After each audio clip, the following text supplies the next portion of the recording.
Is that flashing? Hello. Yeah, you are flashing, Angie. That's interesting. Yeah. Maybe Okay. replug. Well, hello everyone. Thank you for your grace as well as your attendance here at our session. I'm really excited about this session. Been working with Angie, I think, to really align what she does in her work with community-based organizations' needs around managing bias. So, just a quick introduction. My name is Marie Beeson. I'm the Capacity Building Director here at Prosperity, Indiana. And I get to welcome you today as well as support and facilitate today's session on managing bias. Angie is with us today, and I encourage you to ask her questions either through the Q&A feature or the chat feature. It's best to put the questions in the Q&A feature and network or give applause or answer questions in the chat feature.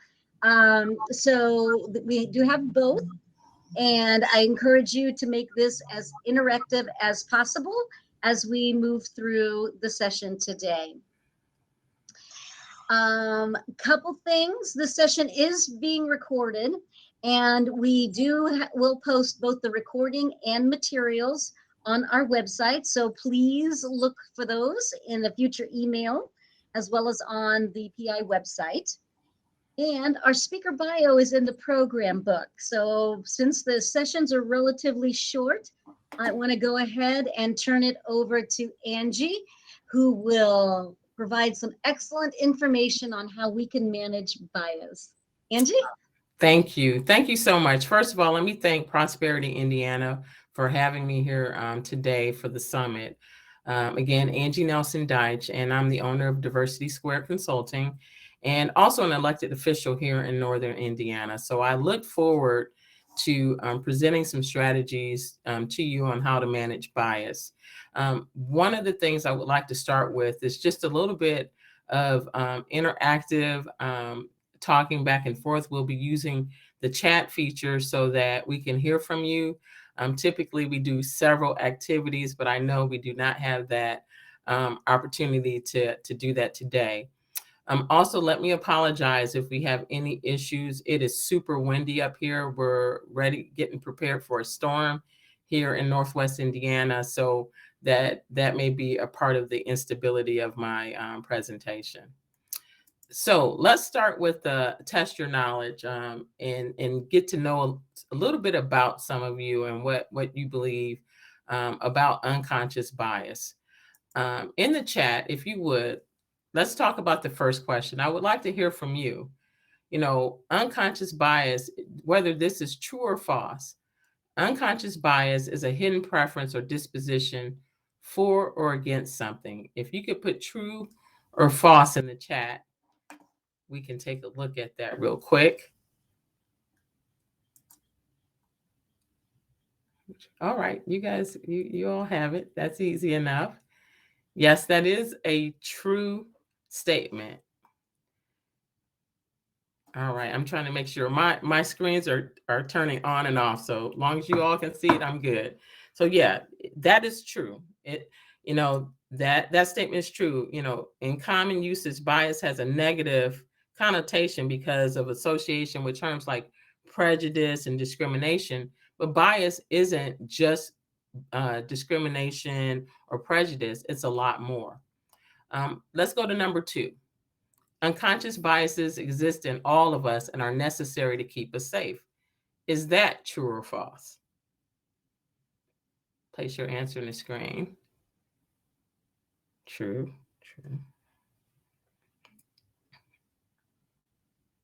Okay, great. Thank you.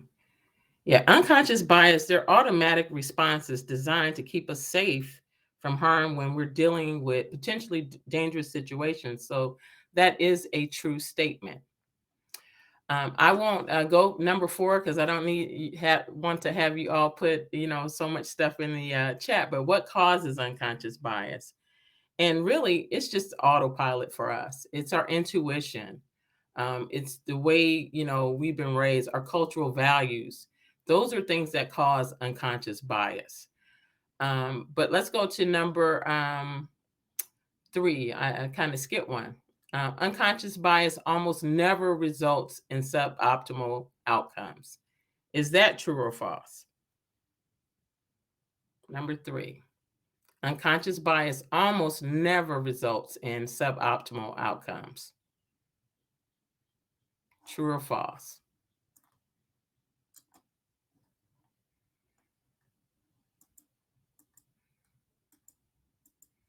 It's actually false, right?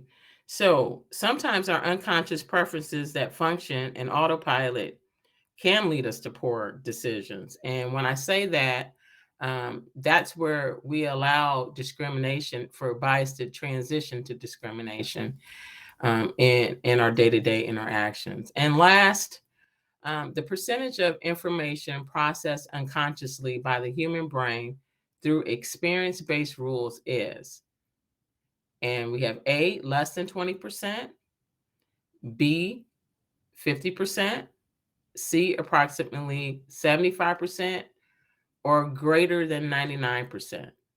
What is the percentage of information that we process through our brain based on our experiences?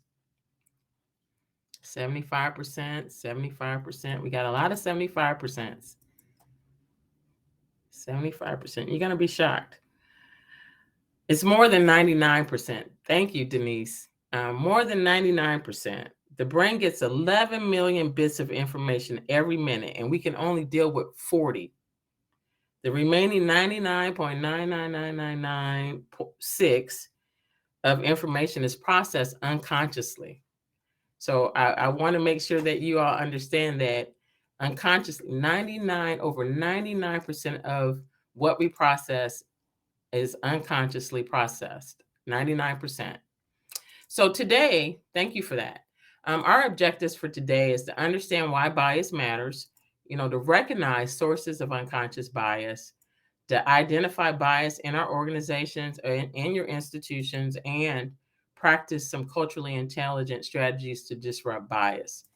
You don't have this right now, but one thing that I did submit to Prosperity Indiana, you all will receive this participant guide. And a lot of what we cover today will be in this guide for you to be able to go back and look at different strategies that you can use. And it's about 35 pages, and you'll receive it electronically or have access to it.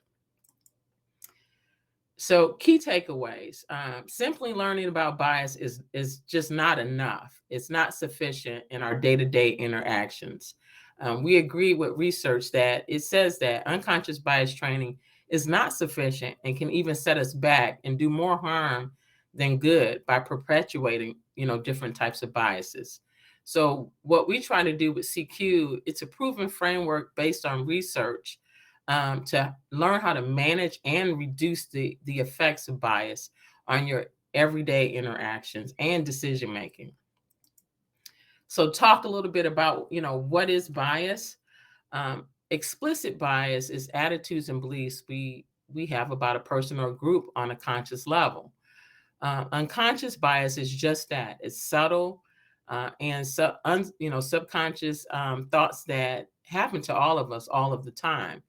But the key difference between explicit bias and implicit bias is that explicit bias is something we are aware of. We can usually state our biases in the form of stereotypes or beliefs about certain groups of people.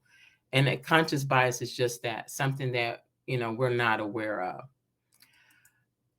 Reason why I want to talk about cultural intelligence briefly, I'm not going to spend a lot of time on this. I am a certified facilitator with the Cultural Intelligence Center, and CQ is what we use to help you manage your bias based on a body of research. And it's the capability to function and relate effectively in culturally diverse situations.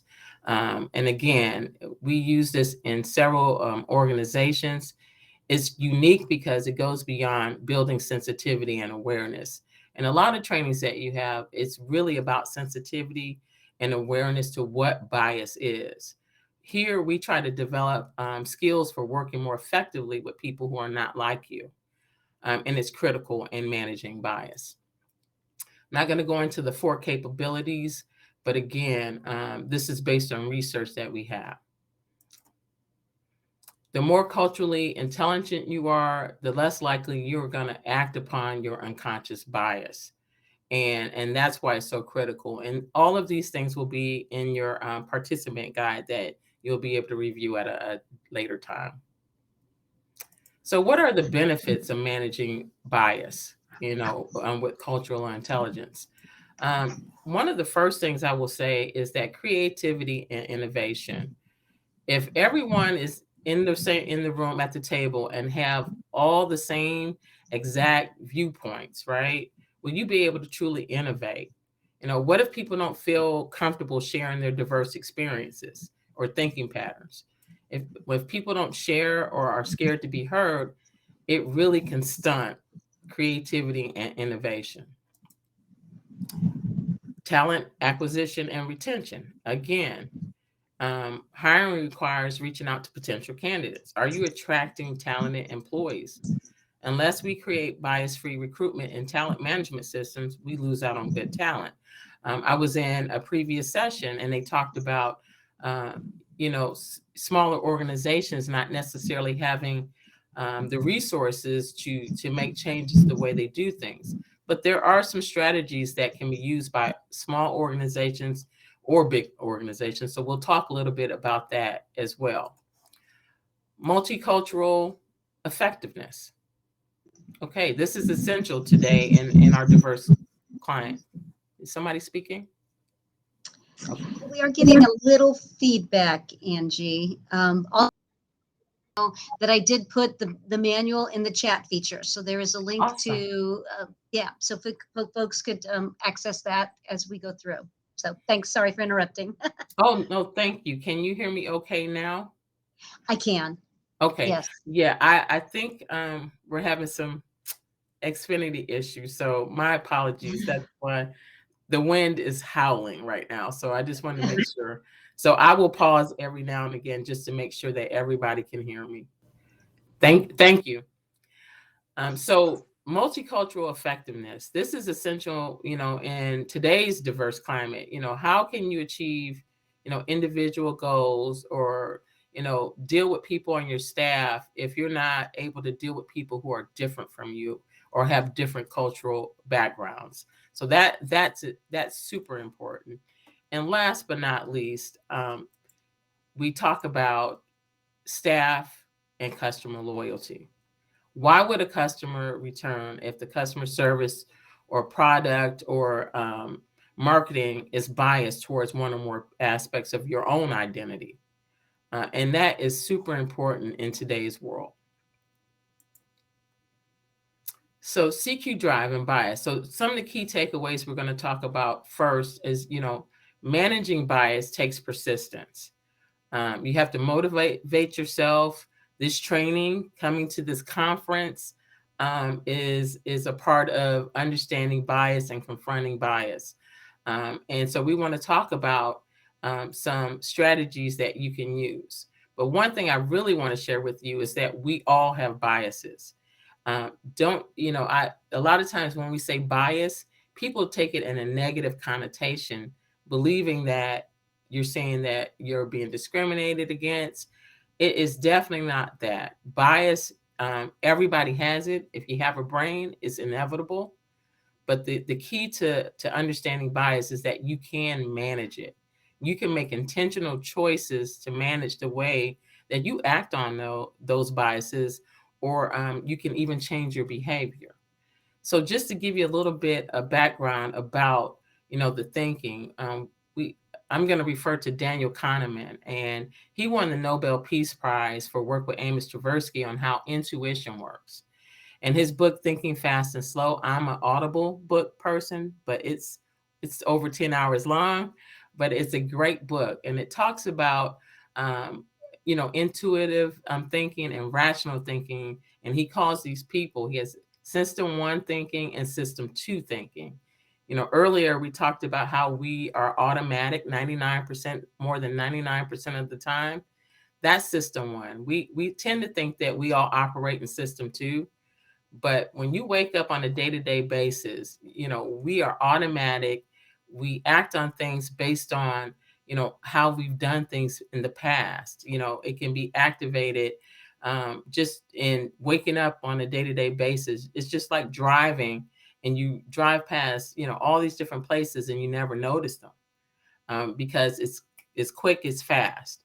Um, System two thinking is very conscious, deliberate, systemic, slow, and effortful. So when we say that, basically when you have biases, you need to transition to system two thinking so that you can make a conscious decision on how you act on it. So what impacts biases? There's three things. You have everyday influences that impact the way you react or make a decision based on bias. The first one is time pressure. The second is fatigue. And the third is distractions. So in your guide, on page 8 and 9, we talk about CQ strategies for everyday influences. Many of you may be morning people. Some may be late. My kids are totally different. I have one that's a total night owl and one who is a lark, a morning person. So if you're a morning person and you make and that's the way you operate, you should be setting your schedule to make your best decisions in the morning. If you're an afternoon person, think about it from that time perspective. Maybe you set aside time in the afternoon to make sure you make your best decisions at that time. So a couple of strategies. Of course, getting enough rest and managing mental and physical fatigue is always important, but I always say slow down. In a previous position that I had teams, all over the place, and then we went through COVID. And if you're in the middle of something or you need to have a conversation, make sure, number one, that you take a step back. But second, remove any distractions that you may have. If you're in the middle of a big project, and someone interrupts you, just ask for 10 minutes so that you can debrief yourself and be your whole self in having that conversation. So when you look on pages 8 and 9 in your guide, it gives you tangible strategies that you can use for managing those everyday influences that impact bias. So just to transition, I want to talk a little bit about covering and covering. Everyone covers, but covering is a term on how we try to tone down, parts of our identity. Even though they may be known to the world, people tone down those parts of their identity. And examples of identity might be, how we cover our religion, maybe our socioeconomic status, maybe our marital status. And just to give you a quick example before I play a short video, for when I came out of college years ago, I was a single mom. My daughter was almost 1, and I was in a fast track management rotation program. Well, I didn't really share with my colleagues that I was a single parent because I thought that would impact my opportunities for big projects, or even if there was something going on after hours for work, I felt like I wouldn't be invited. So I covered that part of my identity. So that's just an example. But Kenji Yoshino, his book, will share that information at the end of the presentation, does a great explanation on what covering is. So I'm going to play a small snippet of that, and then we'll come back to the presentation. Diversity and inclusion is something that has been around in companies for decades now. And generally, people think of it as diversity and inclusion. But I would actually challenge that, given that I think that historically we've seen diversity or inclusion rather than diversity and inclusion. And what I mean by that is that companies really want inclusion, but they often predicate that inclusion on the surrender of various forms of diversity that people bring to the table. So the idea is that if you modulate your outsider identity to adopt mainstream behaviors and you'll be included. And so it puts people to this tragic choice between their identity and inclusion. And that's where I think that companies have missed the mark or need to update their practices. So I look at the notion of authenticity through Erving Goffman's term covering. So Erving Goffman was a sociologist who wrote back in the 1960s. And his notion of covering was the way in which we all modulate our identities in order to be accepted by the mainstream. So when I first came across this term, my immediate response was, how does covering differ from passing? And one of the great things about Goffman is that he's such a good writer that when you're reading him, you almost feel like you're talking to him. So the next paragraph was, the astute reader may be asking himself how covering differs from passing. And he gives the example of President Franklin Delano Roosevelt. And Roosevelt used to always make sure that he was seated behind a table before his cabinet entered. So he wasn't passing because everybody knew that he had a motor function disability and was confined to a wheelchair. But he was covering, making sure his more conventional presidential qualities, I'm white, I'm a man, were in the foreground, and his less conventional presidential quality, I'm a person with a disability, was in the background of the interaction. And whether it's on the basis of race or gender or sexual orientation or religion or disability, all of us engage in these practices where we downplay the things that push us outside of the mainstream. Right? And that, as our study again shows, comes at a significant cost to people's sense of self. So, I'm a rubber hits the road kind of guy. So even if we find a high incidence of this practice of covering, which we found that 61% of individuals reported covering, I kind of thought, well, I don't care about this unless people report that it's harmful to them. If people say, I do it, but it's not a big deal, then I don't care. But 60 to 73% of individuals, depending on the particular axis of covering that we looked at, said that this was somewhat to extremely detrimental to their sense of self. So that's something that we really need to be attentive to if we want people to really flourish in whatever organization they inhabit. The prevalence of covering is something that we often get asked about, and the distribution of which groups cover more and which groups cover less.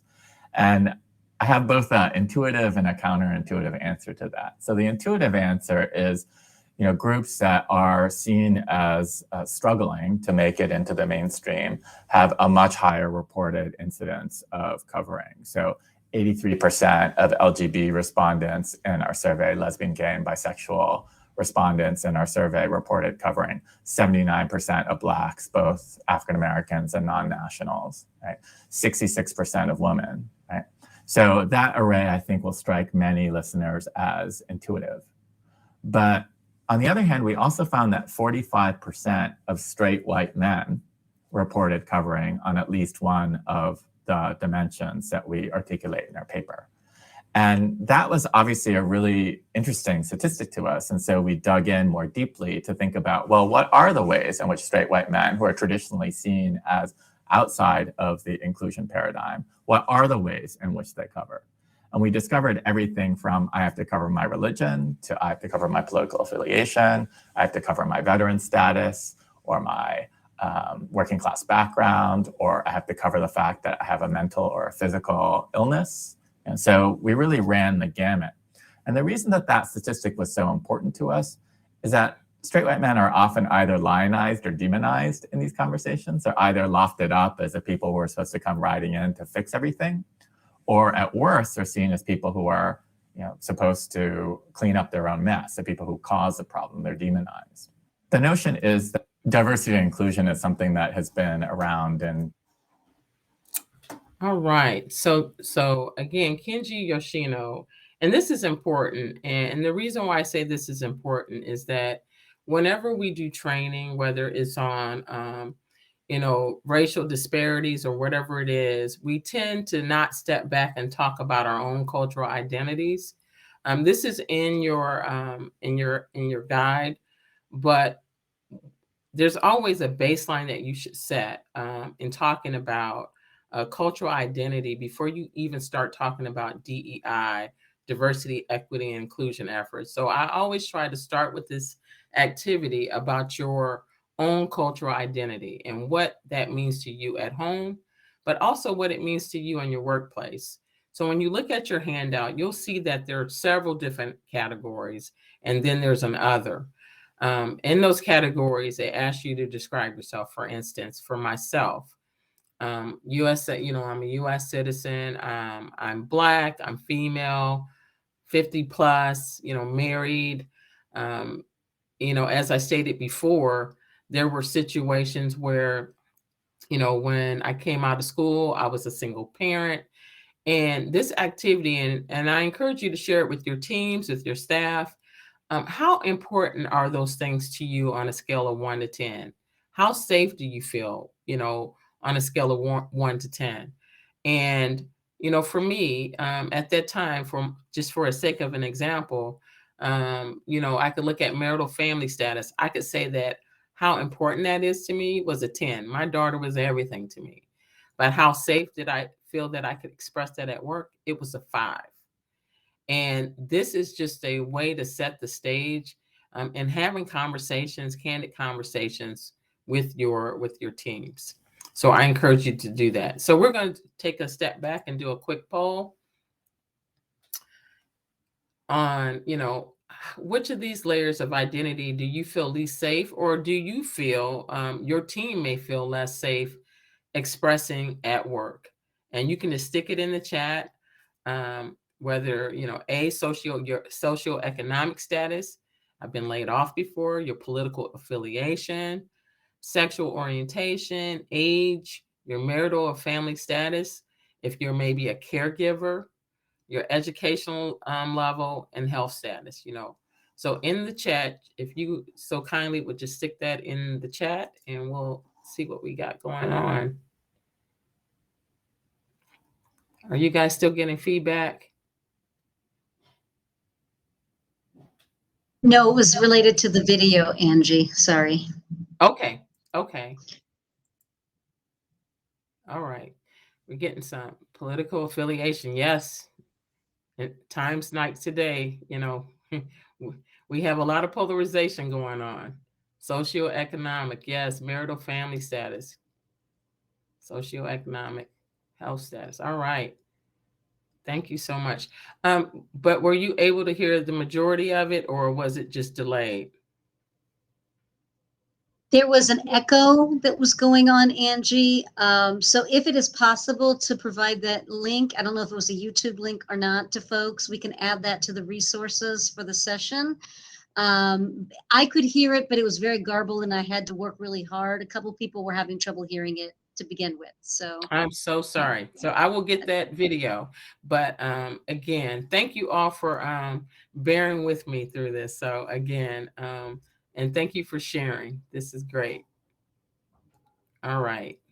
We'll go on to the next slide here. All right. And so we will skip that. So in your handout, there are several strategies that you can use for covering to minimize it. Just think about your own organization and some of the practices that you can do. But a sense of belonging is key to bringing one's whole self to work. And I don't think people realize a lot of times people who don't feel comfortable in participating or bringing their whole self to work tend to move on to other positions and not stick around. I think that we've learned over time that hiding parts of your identity can really be stressful in your day-to-day interactions with your colleagues and your employees, but also creating safe spaces. So one of the strategies that I always mention to organizations is just that, creating a safe space for those crucial conversations, that or uncomfortable conversations even, and participating in trainings like this. There are a lot of free trainings that are available. I think the Kirwan Institute at Ohio State University, they offer a free online training.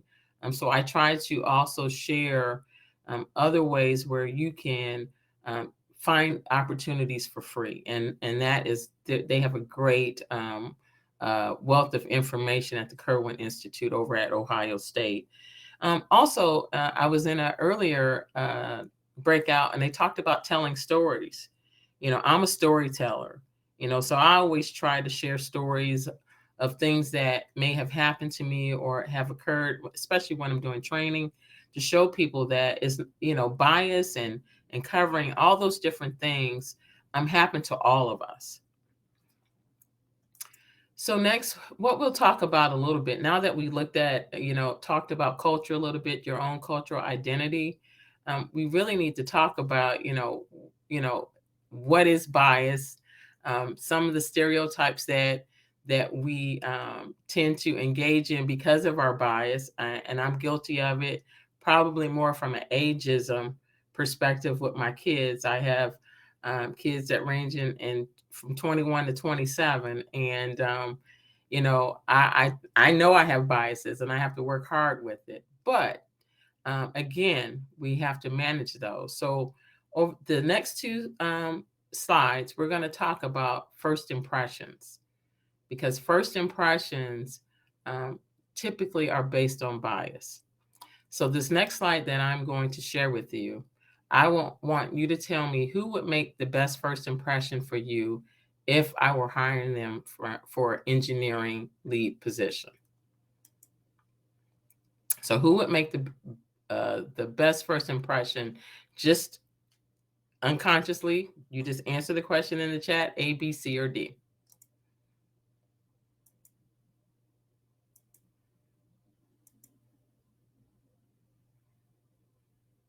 And again, this is just if you're hiring for an engineering position, engineering lead, and then we'll talk about this just for a moment. All right.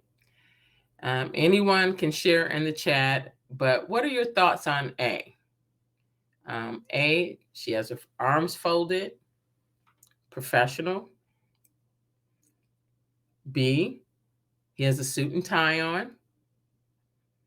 C, we talk about this all the time, talk about religion. D, he has a mohawk, right? He's wearing a mohawk, right? All right. All over the place. This is good. I will say that, we talk about traditions, we talk about culture, and that's the way we do things around here. A lot of times, and now more so with my kids' generation, things weren't acceptable previously. I remember interning at IBM I went there in 1991. They had just changed the policy where women could wear pants.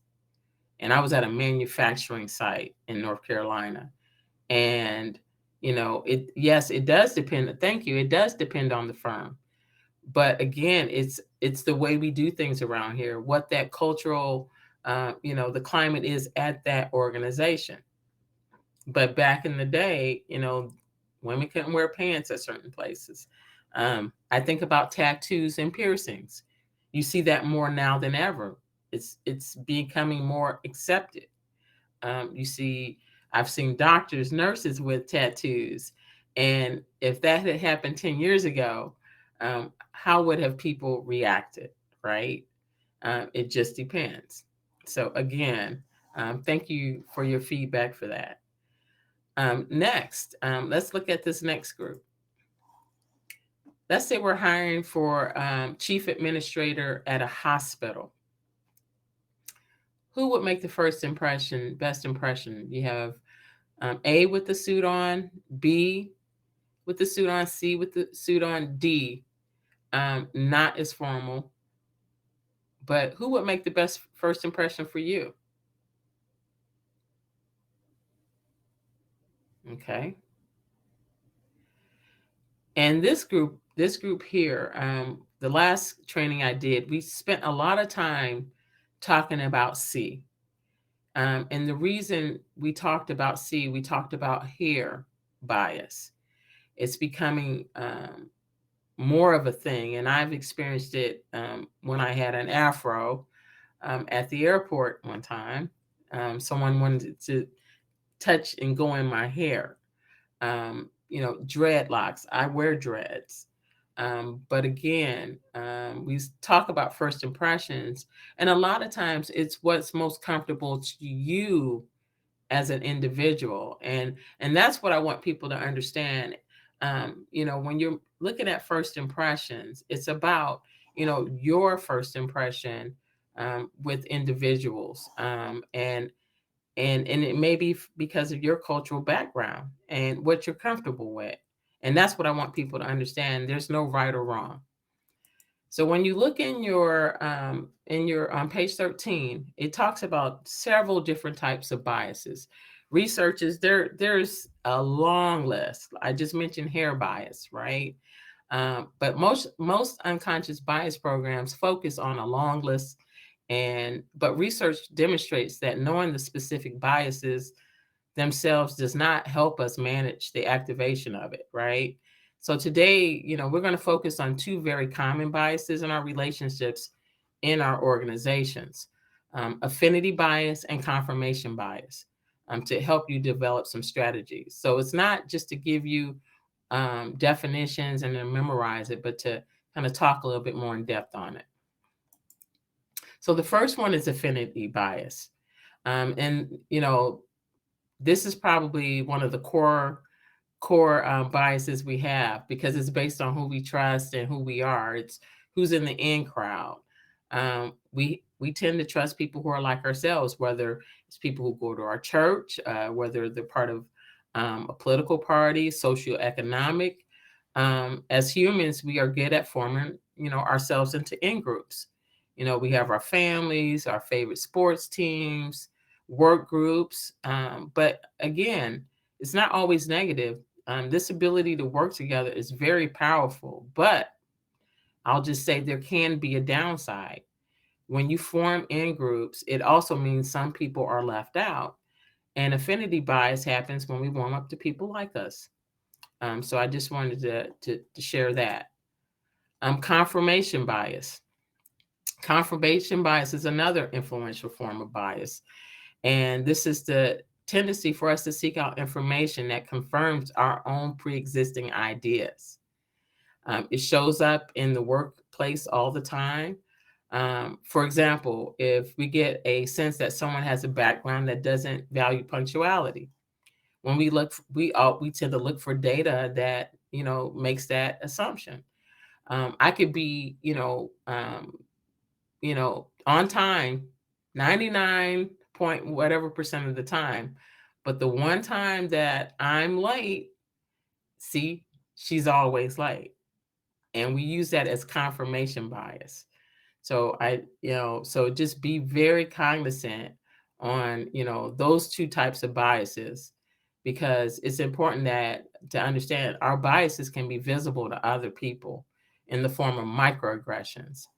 And microaggressions are subtle slights and snubs that devalue people.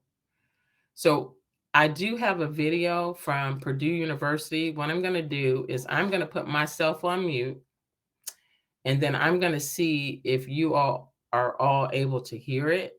And maybe that will remove some of the feedback. So we're going to keep our fingers crossed here. Thanks, Angie. We're going to keep our fingers crossed. So let me get there and see if this works. Try to mute myself.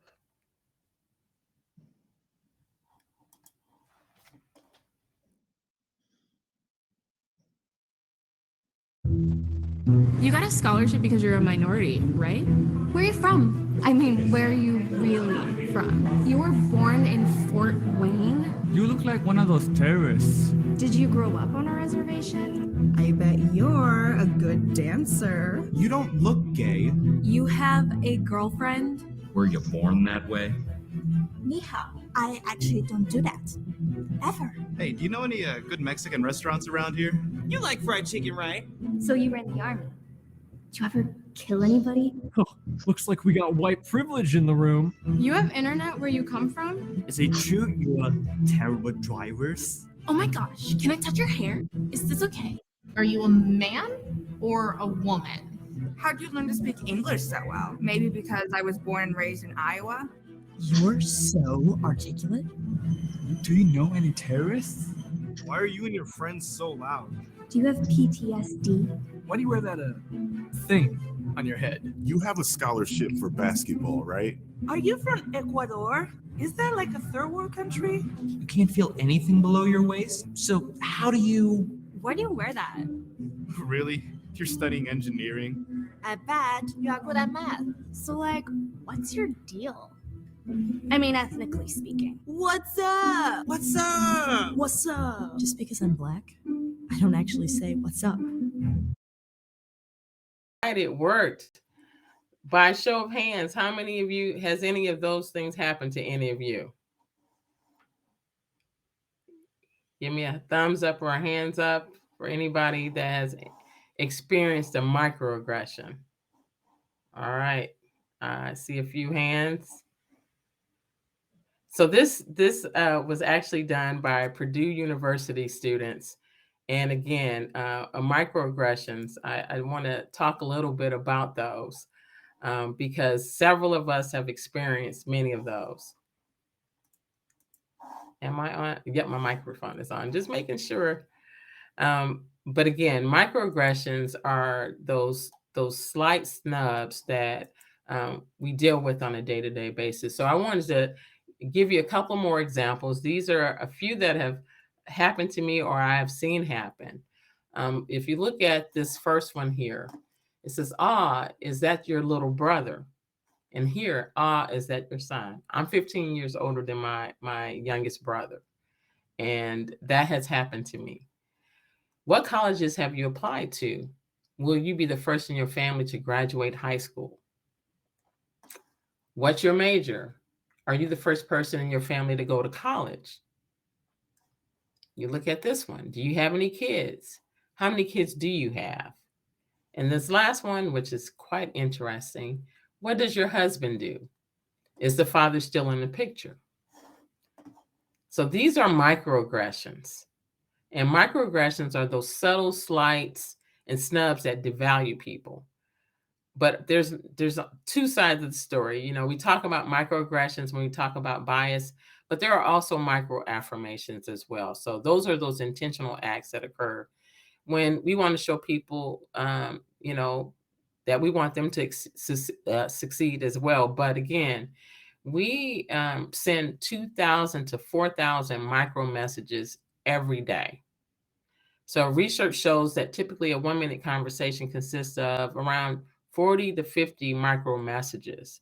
Now, whether that's positive or negative depends on us, you know, and how we interact with people and the decisions we make on our bias. So to give you a couple of examples, starting with a microaggression, you know, you were talking and another person constantly is interrupting you. And I know I'm an engineer by background.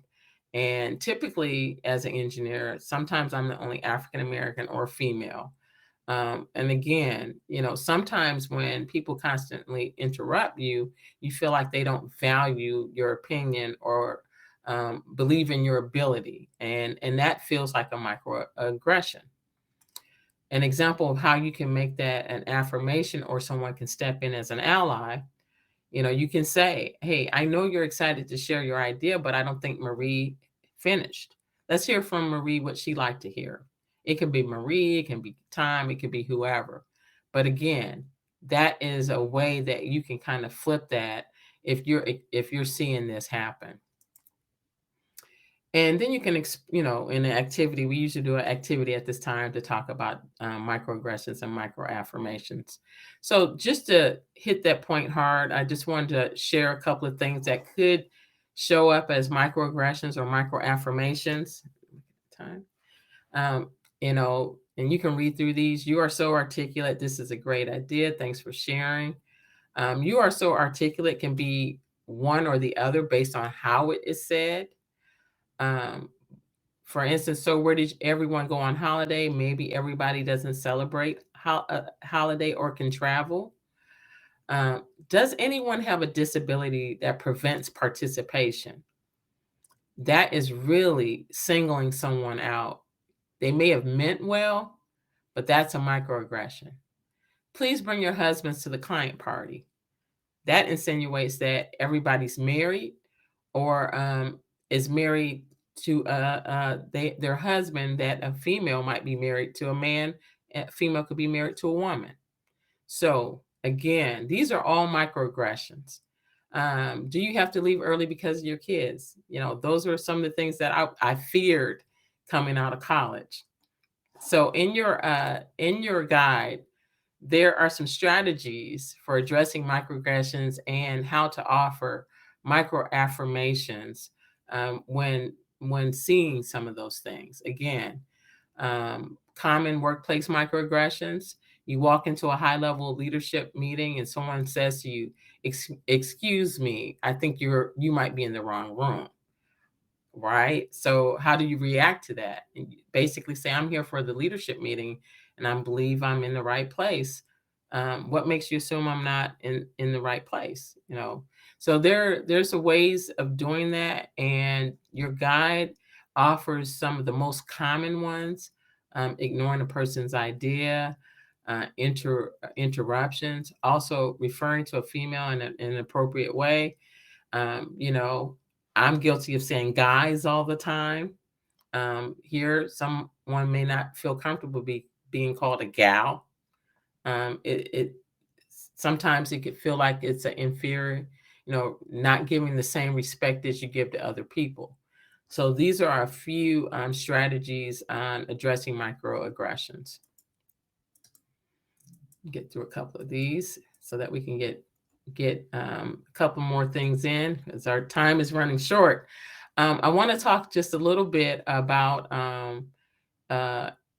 equity and over equality. And I know several of you may have seen this before, but I just want to state that culturally intelligent organizations need to promote equity over equality. You know, treating everyone the same is not always the best way to manage bias. And that's why I wanted to share this, because it takes some perspective taking, and that, you know, some things are very systemic, and sometimes we have to modify the way we act and think and processes that we put in place so that everybody feels like they belong. And that's why I want to share that before we talk about actual practices. If you turn to page 16 in the guide, and I want to spend just a moment on these strategies for hiring, because I heard it earlier. There's some culturally intelligent strategies you can use for reducing bias in hiring, promotion, and professional development, and then also some of our everyday workplace situations. So with the hiring, you know, a lot of times affinity bias creeps in. You know, if someone, you know, I have a daughter that graduated from Purdue, one from IUPUI, and I have one at IU now. Well, I graduated from Florida A&M. I may have a bias to hire somebody from a different school just because of an affinity bias, not saying that person is the most qualified, or making a comment like, "Oh, she goes to my church, she must be a good fit." So we really need to take a look at what do we mean when we say fit. So, you know, there's a checklist here on page 16. You know, where and how are you recruiting? Are you recruiting in the same place? Are you doing word of mouth? Are you removing unnecessary skills and qualifications from job postings? You know, you'll see some job postings can be very specific because in some cases they know who they want already. So we just have to look at strategies that you can use in hiring. Also, there are some strategies for promotion and professional development. Are you giving and sharing those same opportunities with everybody in your organization? Or are you picking individuals that you feel need professional development or promotion? That can be seen as biased.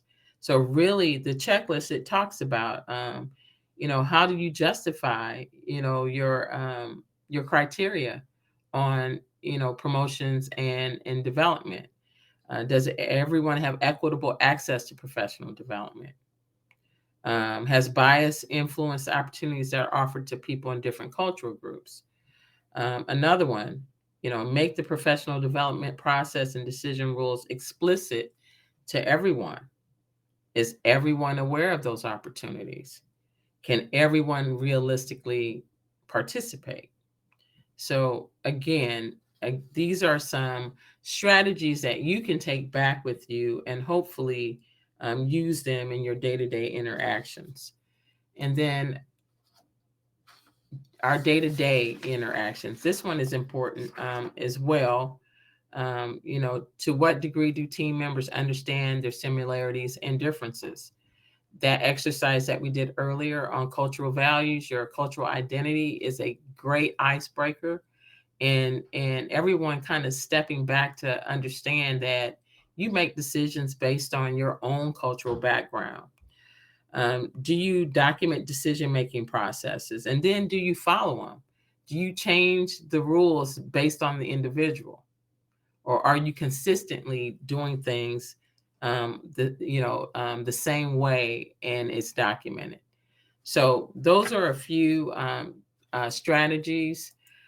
I do want to say that, most everything we do at work is influenced by decision-making, whether you're a nonprofit organization, for-profit, or government agency. And unconscious bias can have a strong impact on what we do on a day-to-day basis. There's 5 strategies that we use to help broaden your perspective on decision-making. I know that we don't have time to go through them, but I do want to get to the 5th one. So I will mention each one so that you can see them, and they're in your handout. Strategy 1 is to just require an explicit decision-making process for all practices and projects. How will decisions be made, and what process will you use for that? The second strategy is opposite thinking. Opposite thinking is just designed to break our biases by, not just focusing on our system 1 thinking, which is, just quick and fast and what we're used to, but to think about it from another person's perspective.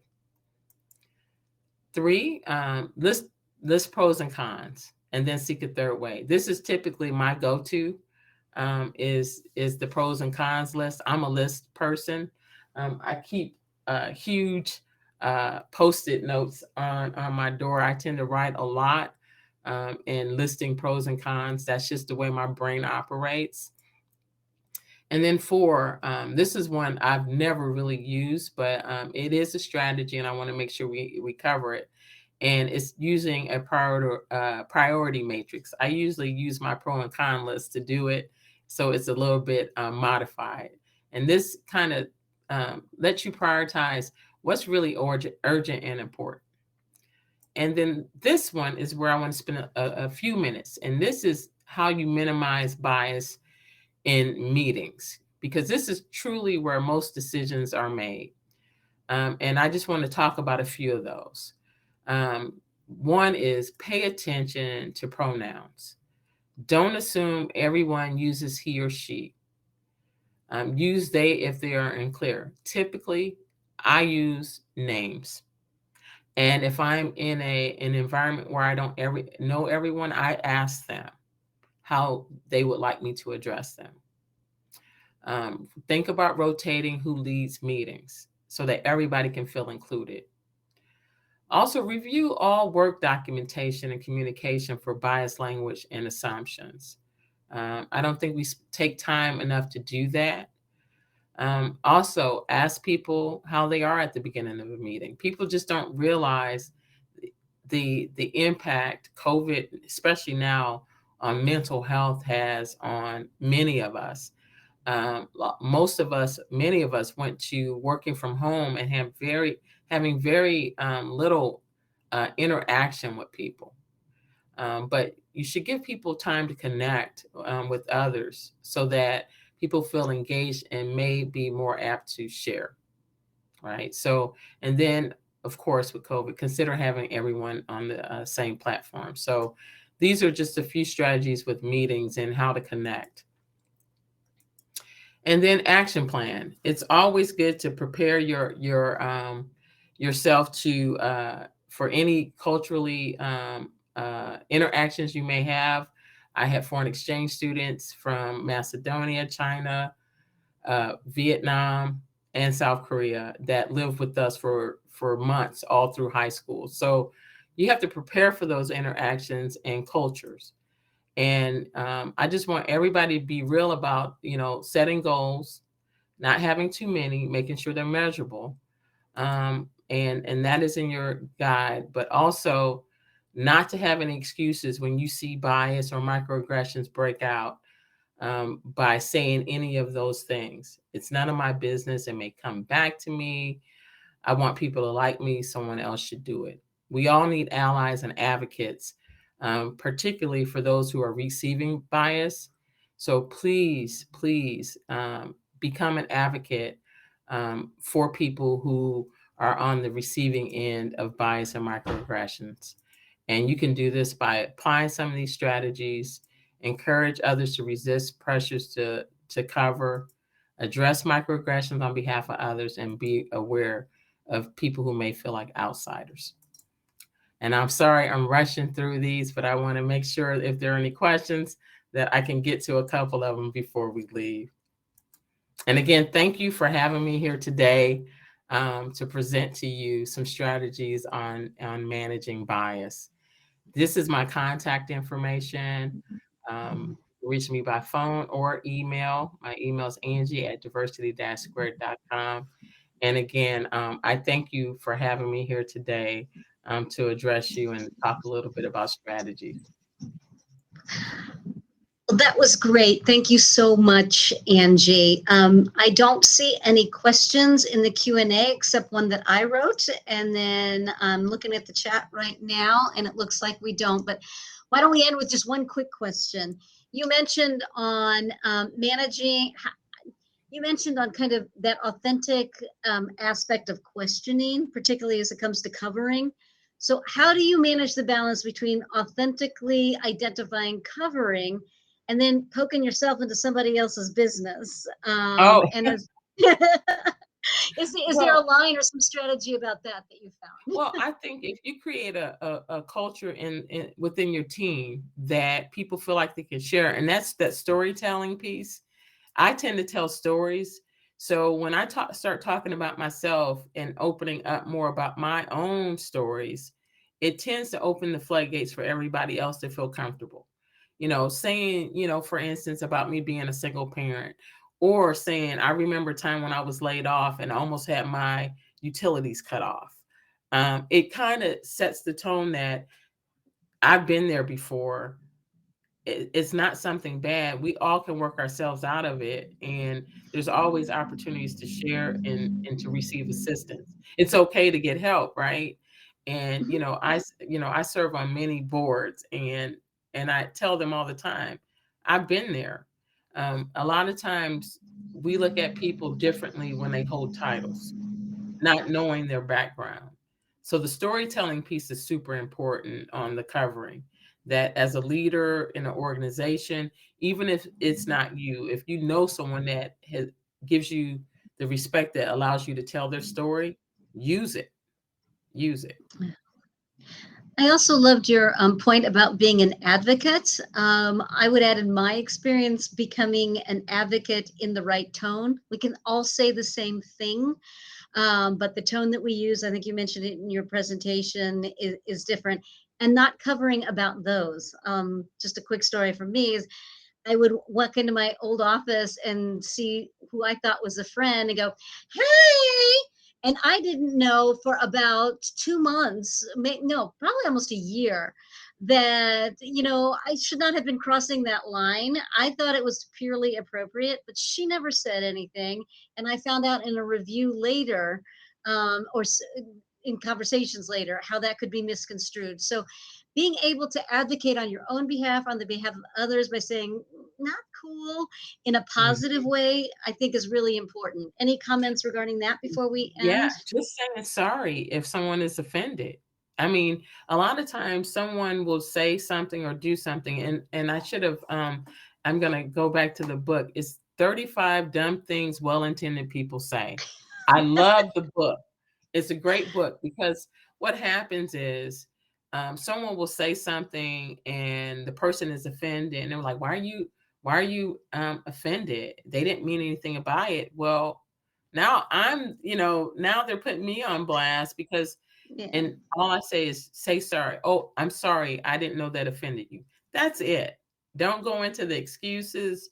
Don't, do that, because now that person is not going to trust you, and it just tears down trust.